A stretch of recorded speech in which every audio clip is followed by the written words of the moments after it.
Bill of exchange और promissory note में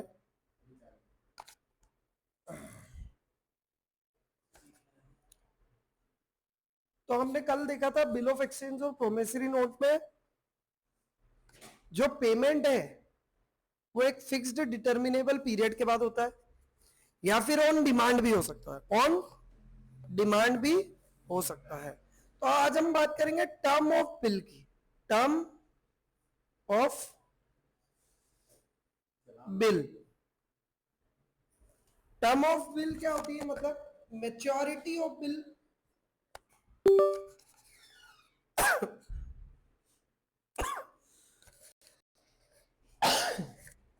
maturity of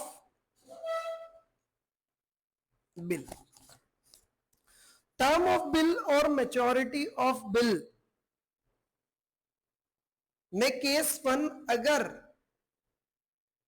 demand instrument है, डिमांड इंस्ट्रूमेंट मतलब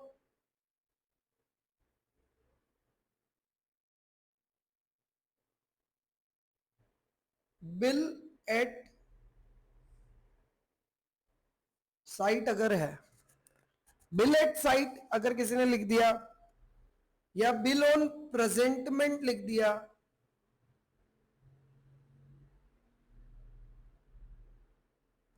या बिल ऑन डिमांड लिख दिया, इन सभी का मतलब एक ही है कि भैया जब सामने वाला पैसा मांगेगा तब आपको देना पड़ेगा। तो जब भी वो डिमांड करेगा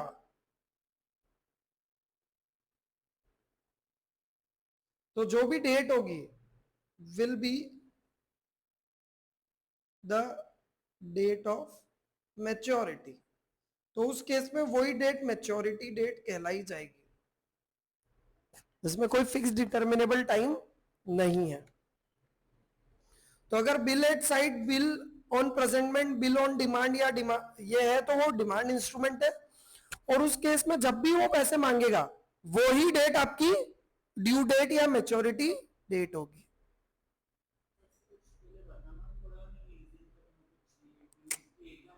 एकदम बोलेगा ना, बिल ऑन डिमांड का मतलब ही यही है कि आज मैंने मांगा तो आज चाहिए, बस वो हॉलीडे नहीं होना चाहिए, इमरजेंसी हॉलीडे नहीं होना चाहिए, वर्किंग डे होना चाहिए। ठीक है, अब नेक्स्ट बिल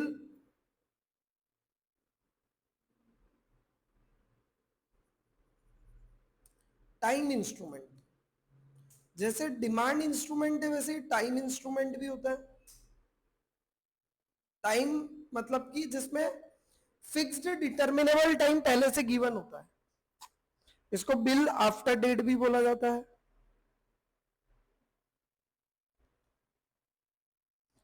अच्छा, टाइम इंस्ट्रूमेंट दो टाइप के हो सकते हैं, ध्यान रखना। एक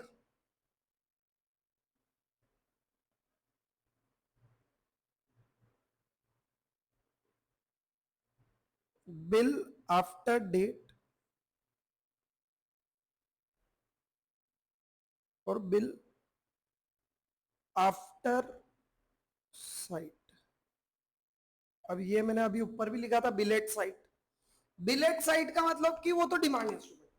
अब इन दोनों का मतलब क्या, टाइम इंस्ट्रूमेंट मतलब जिसमें डिटर्मिनेबल टाइम गिवन है। जैसे मिस्टर एक्स ने मिस्टर वाई के ऊपर एक बिल लिखा, mister X drawn a bill on mister Y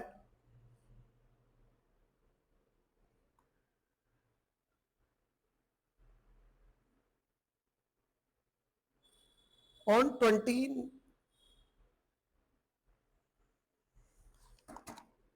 on Mr. Y for rupees 1 lakh for 3 months। X ने Y के ऊपर एक बिल लिखा, Y accepted bill on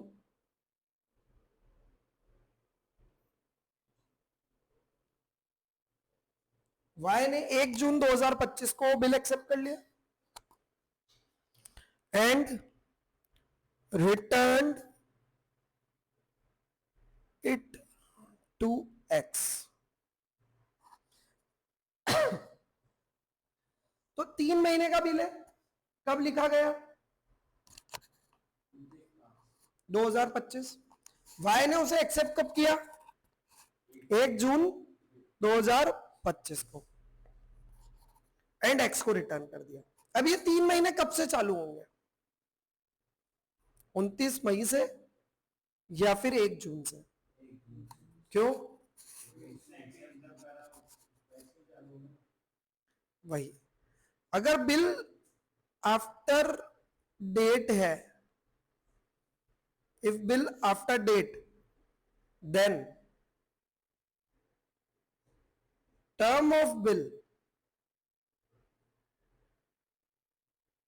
will start from 29 May 2025 when the bill is drawn, जिस दिन bill draw किया।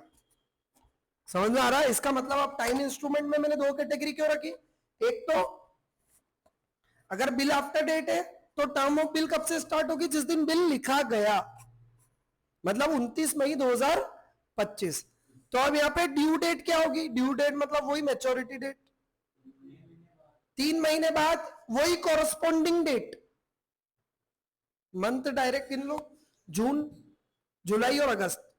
तो 29 अगस्त 2025, जून, जुलाई और अगस्त।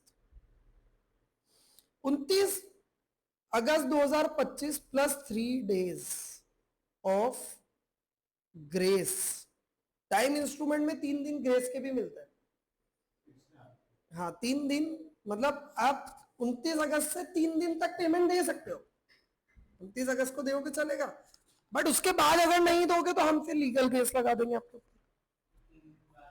तो अगस्त में 30, 31 और 1, 1 जुलाई will be the due date. 1 जुलाई 2000 सितंबर, सॉरी 1 अगस्त के बाद सितंबर आता, 1 सितंबर 2025।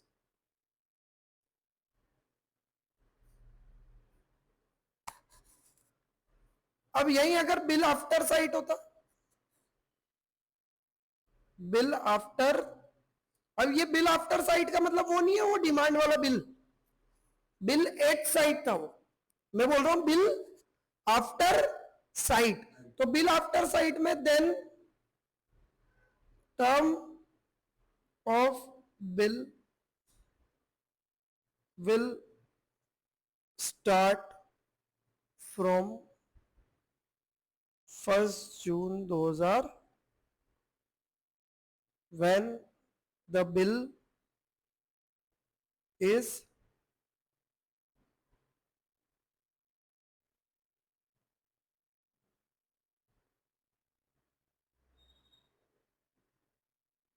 बिल वाई ने जब एक्सेप्ट किया ना, उस तारीख से उसका बिल की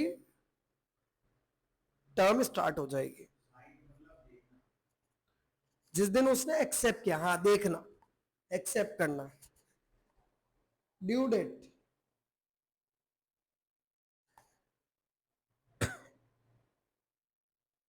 ड्यू डेट क्या होगी?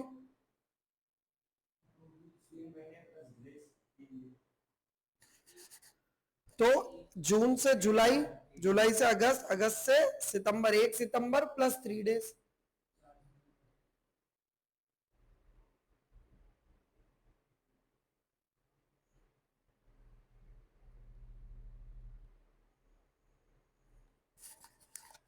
Fourth September 2025 is the maturity और ड्यू डेट ऑफ बिल। ठीक है, अब बेटा ड्यू डेट ऑफ बिल का एक चार्ट है ये, वो हम देख लेते हैं। अभी हमने बात की बिल आफ्टर साइट है तो टर्म कब से स्टार्ट होगी? बिल लिखा गया। बिल आफ्टर साइट है तो कब से होगी? जब एक्सेप्ट किया। अब बात करते हैं व्हेन द बिल, ये तो आपको समझ में आ गया टर्म ऑफ बिल। अब बिल में लिखा हुआ is made payable on a specific date है, तो वो specific date will be the due date. 3 days of grace तो सब में ऐड करेंगे, टाइम इंस्ट्रूमेंट है तो 3 डेज ऑफ ग्रेस सब में ऐड होंगे। बात हो रही है वो ड्यू डेट किसकी होगी, और उसके बाद 3 दिन तो ऐड करनी है मैच्योरिटी के लिए। When the bill is made payable at a stated number of months after date, जैसे अभी मैंने बोला X ने Y के ऊपर 3 महीने का बिल लिखा, तो 3 महीने कैसे ऐड होंगे? That date on which the term of bill shall expire will be the due date. Term of bill कब एक्सपायर होगी? उसी महीने की कॉरस्पॉन्डिंग डेट पे। जैसे हमने 29 मई को बिल का टर्म स्टार्ट किया, तो हमने 3 महीने बाद के महीने की 29वीं तारीख हमने ले ली। जैसे हमने 1 लिया तो 3 महीने बाद की 1 तारीख, उस महीने की 1 तारीख हमारी ड्यू डेट है। अब मान लो डेट आ रही है 31 और जो महीना है उसमें दिन ही 30 है, तो फिर ड्यू डेट क्या होगी? समझ में आ रहा है? 3 डेज ऑफ ग्रेस ऐड होने के बाद जो डेट आ रही है वो मान लो 31 आ रही है, तो फिर मैच्योरिटी डेट क्या होगी? Last date of that month, last date of, मतलब महीना है 30 सितंबर का, डेट आ रही है 31, मैच्योरिटी डेट 3 डेज ऐड करने के बाद, तो ड्यू डेट क्या होगी? If the month in which the period terminate has no corresponding day, the period shall be deemed to expire on the last day of such a. मान लो हमारी फरवरी महीने की ड्यू डेट, मैच्योरिटी डेट आ रही है 30 तारीख। मान लो आपने 30 नवंबर को बिल लिखा, 3 मंथ्स, 30 नवंबर से दिसंबर, जनवरी और फरवरी। 30 फरवरी होता है क्या कभी? 29 हो सकता है, लीप ईयर हो तो, बट 30 तो नहीं होता है। तो उस केस में क्या करोगे? तो 28 Feb will be the due date, maturity date. 3 days of grace add करने के बाद मान लो 30 फरवरी आ रही है, तो फिर क्या करोगे? मान लो 27 नवंबर को इशू किया, 27 फरवरी प्लस 3 डेज 30 फरवरी होती ही नहीं है, तो 28 February will be the due date. 3 days, वैसे तो देखो 27 फरवरी है तो 3 दिन ऐड करेंगे तो 28, 1 और 2 हो जाएगा, वो तो हो जाएगा, तो 2 मार्च है उसमें। तो एग्जाम्पल के लिए अब मैं एग्जाम्पल कैसे ले सकते हैं हम? हमारी ड्यू डेट मान लो आ रही है 25, 3 डेज ऐड किया तो 28, 29 आ रही है, तो फिर 28 फरवरी हो जाएगी। When the bill is made, मैं तो ग्रेस डेज ऐड करने के बाद की मैच्योरिटी डेट मानता हूं, ड्यू डेट वो नहीं मानता हूं। ड्यू डेट और मैच्योरिटी डेट मेरे लिए 3 डेज ऑफ ग्रेस ऐड करने के बाद ही होगी। When the bill is made payable at a stated number of days after date, stated number of days है तो फिर डेज गिनने पड़ेंगे। जैसे आपने 29 मई को 90 दिन के लिए बिल लिखा, तो 29 मई को लिखा तो मई के 2 दिन, मई के 2 दिन, तो इसको कैलकुलेटर पे कैसे करना है? आप 90 लिखो, मई के कितने दिन? 29 को नहीं गिनना, 30 और 31, जून के, मई के बाद जून के 30 दिन, जुलाई के 31 दिन, माइनस करो इनको। 90 -2 -30 -31, तो ये मई, जून, जुलाई और 27 अगस्त will be the due date, plus 3 days of grace, 28, 29 और 30 अगस्त। तो डेज के केस में आपको गिनने पड़ेंगे, तो उसके लिए सबसे अच्छा ऑप्शन है कैलकुलेटर ऑन करो, 90 लिखा, अब 29 मई को किया तो मई में 2 दिन बचे, 2 दिन मई के, 30 दिन जून के, 31 दिन जुलाई के बचे, दिख रहे 27 ही बचे, चलो अगस्त की 27वीं तारीख, ये हो गया आपका। When the due date is public holiday, अब ड्यू डेट क्या हो गई? तो प्रीसीडिंग बिजनेस डे, एक दिन पहले, क्योंकि पब्लिक हॉलीडे प्री डिटरमाइंड होता है। भैया संडे आ रहा है, पता है आपको संडे, तो Saturday will be the due date. When the due date is emergency unforeseen holiday, emergency holiday कोई बता सकता है क्या? कल से छुट्टी हो गई, कोई वॉर हो गया, कोविड-19 आ गया, तो आप बोल सकते हो क्या? तो फिर जो भी नेक्स्ट फॉलोइंग वर्किंग डे होगा, जो भी नेक्स्ट वर्किंग डे होगा फॉलोइंग वर्किंग डे, मान लो 5 दिन का इमरजेंसी हो गया तो 5 दिन बाद जो भी फॉलोइंग डे आएगा वो आपकी क्या होगी? टर्म ऑफ बिल आप समझ ही चुके हो। बिल आफ्टर साइट अगर है तो commences from the term of bill, कब से स्टार्ट होगी? Date of acceptance. और बिल आफ्टर डेट अगर है तो कब से स्टार्ट होगी? जिस दिन बिल ड्रॉ किया है। ये अभी हमने देखा पब्लिक हॉलीडे में क्या क्या आता है? All Sundays.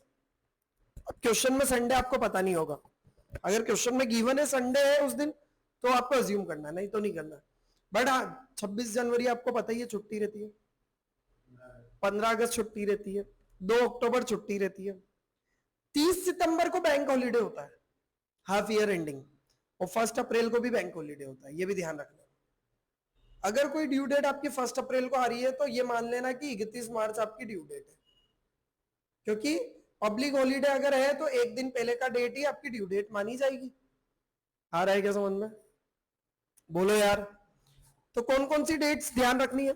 26 जनवरी, 15 अगस्त, 25 दिसंबर क्रिसमस डे, 2 अक्टूबर। दिवाली की डेट फिक्स नहीं होती। देखो दिवाली हमारी जो डेट्स है वो तिथि के हिसाब से चलती है, इसलिए डेट्स फिक्स नहीं होती है, इसलिए वो गिवन हो क्वेश्चन में तो मानना, नहीं तो नहीं मानना। अजम्पशन नहीं लेना है सर मेरे को तो पता था इसलिए मैं करके आ गया, नहीं। जब तक क्वेश्चन नहीं बोले ऐसी हॉलीडेज जो अनसर्टेन है, फिक्स नहीं होती है, उनको आपको हॉलीडे नहीं मानना है। तो एक क्वेश्चन कर लेते हैं, आपको थोड़ा समझ में आएगा कि वो जो मैं बोल रहा था ना कि लास्ट डेट अगर वो है तो उस केस में कैसे करेंगे। जैसे यहां पे 31 जनवरी 2018 को बिल ड्रॉ किया, एक महीने बाद उसके पेएबल है, वो भी कब से? आफ्टर डेट, मतलब डेट ऑफ एक्सेप्टेंस 2 फेब है और डेट ऑफ ड्रॉइंग 31 जनवरी। टर्म ऑफ बिल कब से स्टार्ट करूं? 31 जनवरी, क्योंकि बिल आफ्टर डेट है। बिल तो 31 जनवरी से एक महीना, 31 फरवरी होती नहीं है ना, 28 Feb due date plus 3 days, 1, 2, 3 March. तो 3 मार्च 2018 आपकी क्या होगी? मैच्योरिटी डेट होगी। समझ में आ रहा है? समझ में आया यहां पे? क्योंकि 31 फरवरी तो होती नहीं है। हमने क्या बोला था, अगर लास्ट डेट नहीं है तो फिर क्या करना है? वो ले लेना है। तो 28 फरवरी ले ली, प्लस 3 डेज तो ऐड करूंगा ही करूंगा।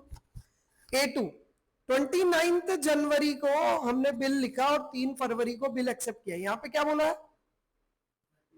आफ्टर डेट, तो लिखो कैलकुलेटर पे 30 दिन। जनवरी 29 को बिल आफ्टर डेट है तो जनवरी 29 से ही टर्म स्टार्ट हो जाएगी।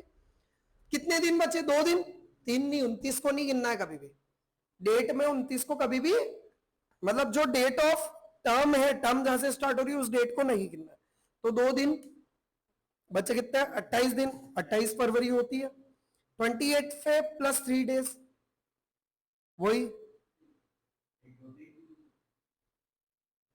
समझ में आ रहा है? 2 मंथ्स आफ्टर डेट, 29 जनवरी से 2 महीने, 29 फरवरी, सॉरी होती नहीं है, ठीक है, मार्च ले लेते हैं, 29 मार्च होती है। 29 March will be the due date plus 3 days. तो 29 मार्च 2018 प्लस 3 डेज, 30, 31 और 1 1 अप्रैल बैंक हॉलीडे है, तो 31 मार्च 2018 आपकी ड्यू डेट होगी। 2 क्यों होगी भाई? पब्लिक हॉलीडे है ना, पब्लिक हॉलीडे को तो एक दिन पहले की ड्यू डेट मानी जाती है। समझ में आ रहा है? A4 12 जुलाई और डेट ऑफ एक्सेप्टेंस 14 जुलाई, 1 मंथ आफ्टर डेट है। 1 मंथ मतलब कि अगस्त, 12 अगस्त प्लस 3 डेज 15 अगस्त, 14 अगस्त हो जाएगा।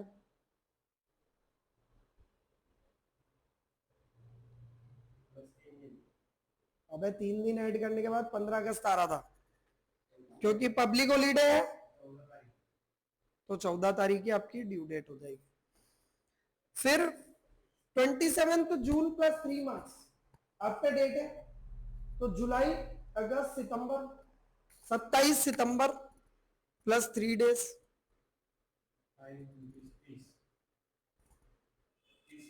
28, 29 और 30। 30 सितंबर बैंक हॉलीडे, हाफ ईयरली, तो 29 सितंबर 2018, ठीक है। इमरजेंसी हॉलीडे अगर है तो अगला दिन ड्यू डेट होगा। 29 सितंबर 2 मंथ्स आफ्टर साइट है, प्लीज सी। तो टर्म कब से स्टार्ट होगी? अक्टूबर पूरा, मतलब 1 नवंबर 1 दिसंबर, 1 दिसंबर प्लस 3 डेज 4 दिसंबर 2018। आ रहा है समझ में? A7 कुछ नहीं बोला है, बस 1 मंथ बोला है, तो हमेशा आफ्टर डेट मानना। जिस दिन बिल लिखा हम तो तभी से ड्यू डेट स्टार्ट करेंगे। 25 नहीं, 23 जनवरी प्लस 3 डेज, 24 25 26 जनवरी। 26 जनवरी है लेकिन पब्लिक हॉलीडे है, तो 25 जनवरी will be the due date.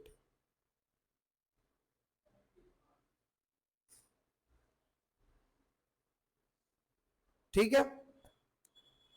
A8 A9 A10 on demand, at sight और ऑन प्रेजेंटमेंट है। तीनों में बात हुई, on demand, at sight, on presentment, मतलब जिस दिन मांगेगा उसी दिन, कोई ग्रेस नहीं मिलेगा। तो ये तीनों बिल में सामने वाले ने डिमांड कर लिया, ड्रॉवर ने डिमांड कर लिया कब? 24 जनवरी को। तो A8 A9 और A10 तीनों में ही ड्यू डेट 24 जनवरी 2018 हो गई है। कोई ग्रेस नहीं मिलेगा, ऑन डिमांड है तीनों। आ रहा है क्या समझ में? बोलो यार। एट साइट और ऑन प्रेजेंटमेंट। आफ्टर साइट नहीं बोल रहा हूं, एट साइट। मंथ नहीं दे रखे हैं, बस बोल दिया बिल एट साइट है। जब मांगूंगा तब देना पड़ेगा, मिल गया नहीं। हाँ,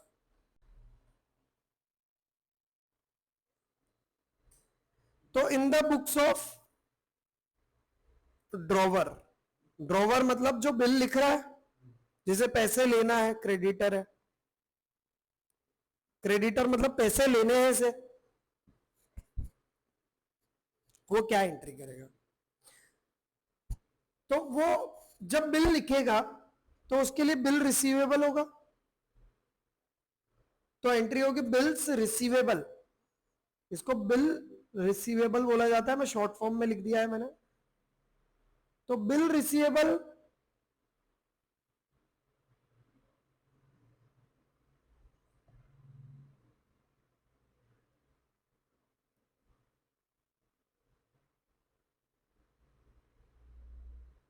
जिसे हम ड्रॉवी बोलते हैं। तो बिल रिसीवेबल टू डेटर या drawee, being bill issued and accepted by drawee. हमने बिल इशू किया, हाँ हमने बिल इशू किया ना, और सामने वाले ने एक्सेप्ट कर लिया, तो हम ड्रॉवर है, हमारी बुक्स में एंट्री होगी बिल रिसीवेबल टू डेटर। अगर कोई प्रोमेसरी नोट दे रहा है हमें, तो उसकी भी एंट्री सेम होगी। प्रोमेसरी नोट में भी bill receivable debit to debtor ही करना है, बस उसमें नरेशन चेंज होएगा, bill being promissory note received from debtor, क्योंकि वो तो डायरेक्ट साइन करके ही देता है, बना के भी वही देता है। सेकंड, अब बेटा ऑप्शंस क्या क्या है पहले तो ये देख लो। Options available to the holder of bill. Bill जिसके पास है उसके पास क्या क्या ऑप्शन है उस बिल के लिए? पहला option, first option, bill held till maturity. हमने बिल कब तक रखा? जो भी डेट है उस दिन तक हमने बिल रखा। पेमेंट भी किसे मिलेगा? एंड इसमें भी पेमेंट रिसीव हो गया। Bill held till maturity and payment receive, तो एंट्री क्या होगी? Bank debit to bill receivable account, bank debit to bill receivable कर दूंगा। बिल अगर मैंने मैच्योरिटी तक रखा है तो मैं एंट्री कर दूंगा bank debit to bill receivable, payment आ गया। Option 2, bill sent for collection to bank. Bank को हमने भेज दिया कलेक्शन के लिए, हमने लोन वोन नहीं लिया, हमने बैंक को बोला भैया मैच्योरिटी पे आप कलेक्ट कर लेना। तो जब हम बिल भेजते हैं, when bill sent to bank, entry होगी नहीं, बैंक में पैसा थोड़ी आया, हमने कलेक्शन के लिए भेजा है। Bill sent for collection debit, क्योंकि हमें ध्यान रहे कि हमने इतने सारे बिल बैंक को दे रखे हैं, तो हमने एक नया अकाउंट खोल दिया बिल रिसीवेबल को क्लोज करके। अकाउंट क्या खोला? Bill sent for collection debit to bill receivable. It is also an asset, ये भी एक बिल रिसीवेबल क्लोज होके कहां चले जाएगा? Bill sent for collection. When payment collected by bank, bank ने अगर पेमेंट कलेक्ट कर लिया तो एंट्री हो जाएगी bank account debit to bill sent for, और उसने हमारे खाते में कलेक्ट करके जमा करा दिया। तो पहले एंट्री की bill sent for collection to bill receivable, फिर जब कलेक्ट कर लिया तो बैंक बैलेंस तो तब बढ़ाएगा ना जब वो कलेक्ट कर लेगा। तो bank debit to bill sent for collection, जो भी चार्जेस है उसकी एंट्री तो बैंक चार्जेस टू बैंक हो जाएगी, वो तो जनरल जो हम एंट्री करते हैं वही होगी। तो फर्स्ट ऑप्शन क्या था? बिल मैच्योरिटी तक रख लिया, तो हमने एंट्री कर दी bank debit to bill receivable, payment आ गया। सेकंड ऑप्शन हमने कलेक्शन के लिए भेजा, तो bill sent for collection debit to bill receivable और bank debit to bill sent for collection. Third option, option C, discounting of bill. Discounting of bill मतलब loan against bill. हमने किसी भी पर्सन, हो सकता है वो बैंक हो या कोई और पर्सन भी हो, बहुत सारे लोग मार्केट में भी लोन करते हैं, सब बड़ी बड़ी अच्छी रिनोन पार्टीज के बिल के अगेंस्ट वो क्या कर देते हैं? लोन कर देते हैं, और ड्यू डेट पे उस पार्टी से वो पैसा कलेक्ट कर लेते हैं। डिस्काउंटिंग ऑफ बिल, एक ऐप है ट्रेड क्रेड, आज मतलब मैंने देखी थी, उसमें भी सेम ऐसा ही कॉन्सेप्ट है। वो जो वेंडर्स होते हैं जो बड़ी बड़ी मल्टीनेशनल या नेशनल कंपनीज या लिस्टेड कंपनी को माल सप्लाई करते हैं उधार में, तो वो उन बिल के अगेंस्ट लोन ले सकते हैं वहां पर, ठीक है। तो ऐसे ही बिल डिस्काउंटिंग जो होती है वो यही कॉन्सेप्ट है। आप गए बैंक के पास, बोला यार ये मेरे 3 महीने बाद पैसा आने वाला है, मेरे को पैसे की आज जरूरत है, सामने वाली पार्टी स्ट्रॉन्ग है, बैंक ने क्या बोला? एक काम करो, हम आपको लोन दे देते हैं इसके अगेंस्ट, ड्यू डेट पे हम उससे पैसा कलेक्ट कर लेंगे। उसने पैसे दे दिए तो आपका लोन चुक गया, उसने पैसे नहीं दिए तो फिर आप दे देना, हम आपके खाते से उड़ा देंगे, आप उससे लेते रहना। बैंक इसमें सेफ कैसे है कि पहले वो उससे मांगेगा फिर वो आपसे मांगेगा अगर नहीं दोगे तो।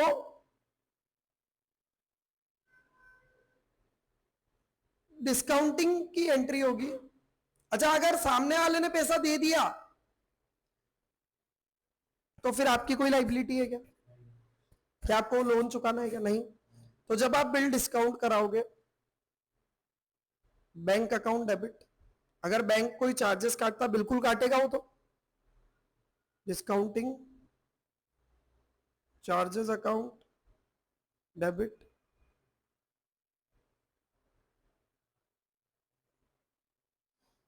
मान लो 10,000 का बिल था, 200 रुपए काट के दिए बैंक ने, तो 9800 डेबिट बैंक में पैसे आ गए, आपके खाते में डाल देगा बैंक, 200 रुपए डिस्काउंटिंग चार्जेस काट लेगा और बिल चला गया 10,000 का। अब अगर ड्यू डेट पे वो पैसे दे देता है बैंक को तो हमारे यहाँ पे कोई एंट्री नहीं होगी। हमारे यहाँ क्यों एंट्री नहीं होगी? हमारे यहाँ से बिल जीरो हो चुका है, हमने कोई लोन खड़ा किया क्या? हमने कोई लोन की एंट्री नहीं की, देखो बस रिसीट की एंट्री की, कोई भी लोन क्रेडिट में खड़ा है क्या? ये कंटिंजेंट लाइबिलिटी है। अगर बिल डिसऑनर हो जाता है तो फिर एंट्री होगी, वापस बैंक हमसे ले लेगा और हम किससे मांगेंगे? तो अभी हम डिसऑनर की एंट्रीज अब देखेंगे अभी। तो डिस्काउंटिंग ऑफ बिल हो गई, बिल का अगर पेमेंट आ जाता है तो आपके यहां कोई भी एंट्री नहीं होगी। No further entries if bill, no further entries in the books of drawer, books of holder बोल सकता हूं,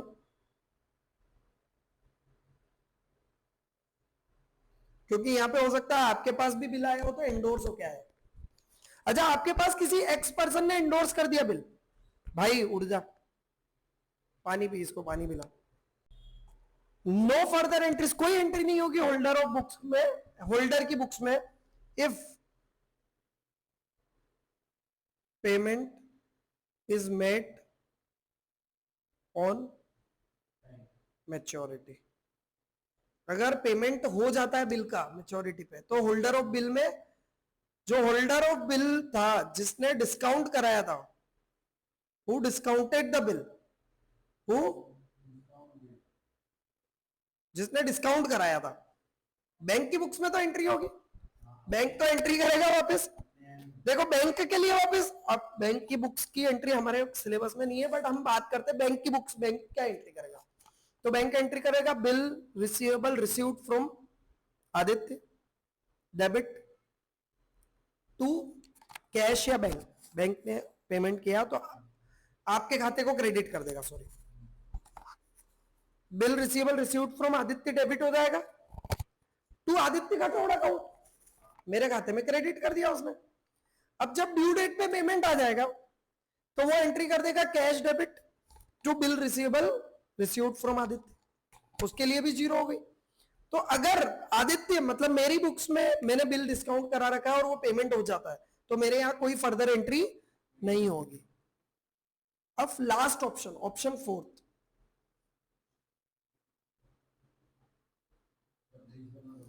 endorse the bill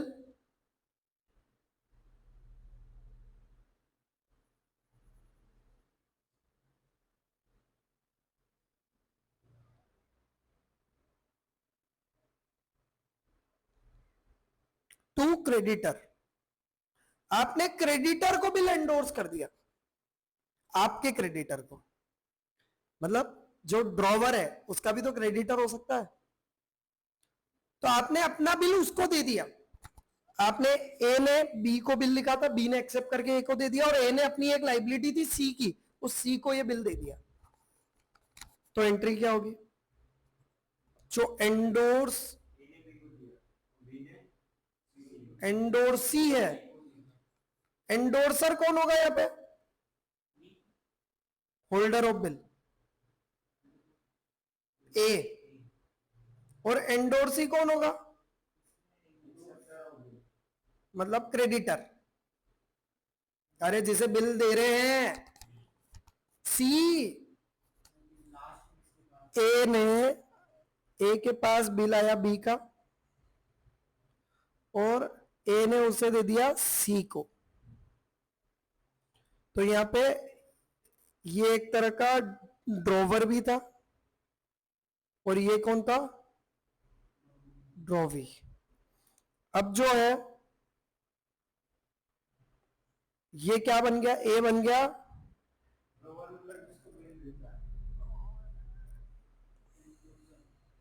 एंडोर्सर बन गया अब ये, क्योंकि ये बिल क्या कर रहा है?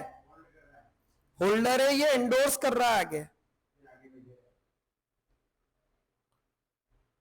ये क्या बन गया? एंडोर्सर, और ये क्या बन गया?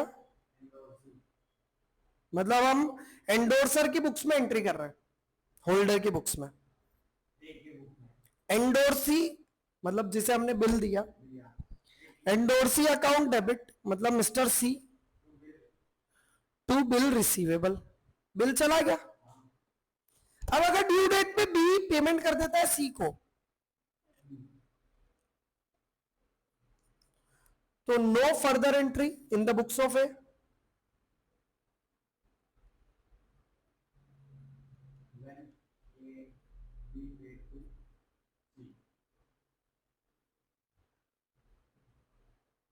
When payment is made on maturity.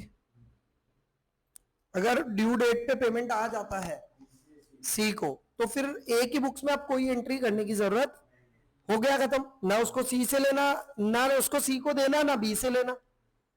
लेकिन अगर नहीं देता है तो फिर ए बोलेगा बी से और सी बोलेगा ए से। सी पहले बोलेगा ए से, फिर ए किसको बोलेगा, बी को। बी वापस डेटर बन जाएगा और सी वापस क्रेडिटर बन जाएगा। अभी सी की लाइबिलिटी खत्म हो चुकी है हमारी बुक्स में। आ रहा है क्या समझ में?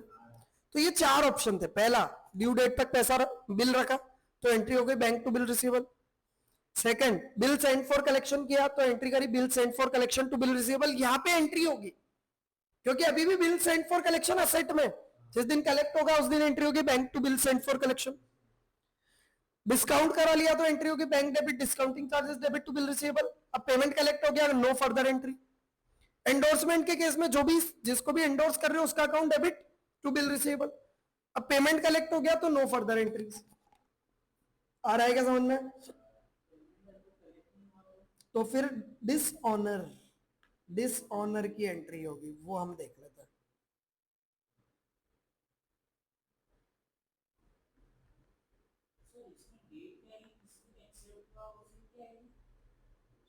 क्या? हाँ वो तो नहीं, जिस दिन अपन ने ड्रॉ किया उस दिन एंट्री कर देंगे हम। एंट्री तो उसी दिन हो जाएगी ना जिस दिन बिल ड्रॉ हुआ। अगर वो एक्सेप्ट, वैसे तो जनरली तभी हो जाती है, एक्सेप्ट भी उसी दिन हो जाता है। हाँ लेकिन अगर ऐसा है कि डेट्स बहुत डिफरेंट है तो एक्सेप्टेंस वाली दिन आप ले सकते हो बिल रिसीवेबल की, क्योंकि लीगल बिल तो उसी दिन बनेगा। बिल्कुल करेक्ट है। तो जिस दिन एक्सेप्ट हुआ वो डेट आप ले सकते हो बिल की एंट्री की डेट, है ना? उसमें इतना बोला ही नहीं होगा क्वेश्चन। क्वेश्चन में डायरेक्ट डेट दी होगी कि इस दिन बिल लिखा और उसी दिन एक्सेप्ट हो गया, हम मान लेंगे। अब केस वन, डिसऑनर की एंट्री कर रहे हैं हम। किसकी एंट्री कर रहे हैं अब?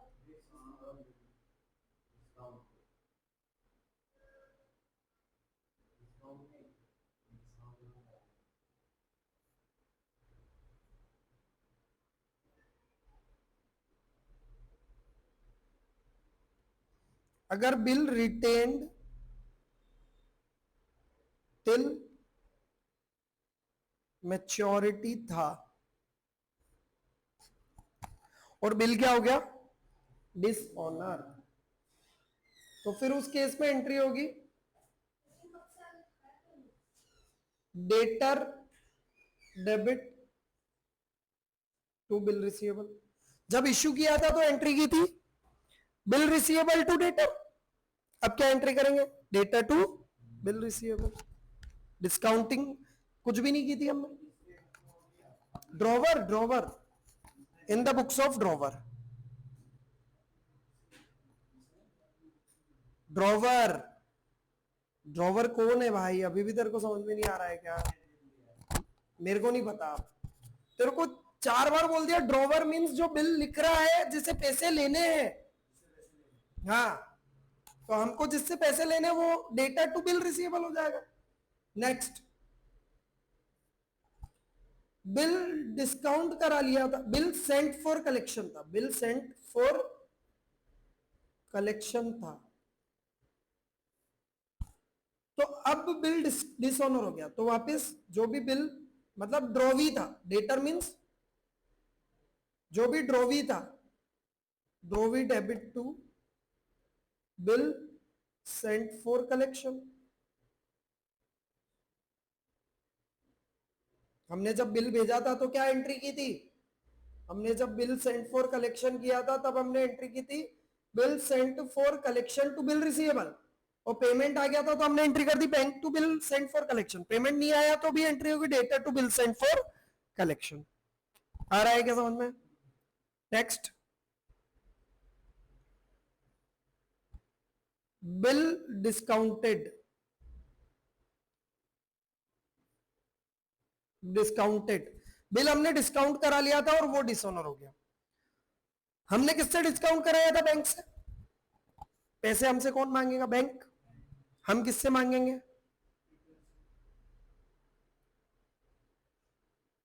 To bank. अगर इसमें ध्यान देना, bill amount including discounting charges तो हटेगी, तो बिल अमाउंट पूरा लेगा बैंक तो हमसे। मान लो हमने 10,000 का बिल 9800 में डिस्काउंट कराया था, तो बैंक हमसे 10,000 लेगा या 9800? पूरा ब्याज तो लेगा ना वो, भले तुमसे ले किसी से ले। प्लस एक चार्जेस होते हैं जो बैंक पे करता है, नोटिंग चार्जेस। ये नोटिंग चार्जेस क्या होता है? बैंक जब अपने बिल को प्रेजेंट करता है तो एक पर्सन जो है वो उसे एविडेंस के रूप में ले जाता है, गवाह के रूप में, कि हमने प्रेजेंट किया, या एक पर्सन अपॉइंट कर देता है कलेक्शन के लिए भी, जिसे बोलते हैं नोटरी पब्लिक, जो सत्यापित करता है, मतलब सर्टिफाई करता है कि हाँ इसने पेमेंट नहीं दिया है। जैसे सामने वाला ये नहीं बोल पाया कि आपने तो प्रेजेंट ही नहीं किया पेमेंट के लिए, वो जो पर्सन है वो नोटिंग चार्जेस लेता है।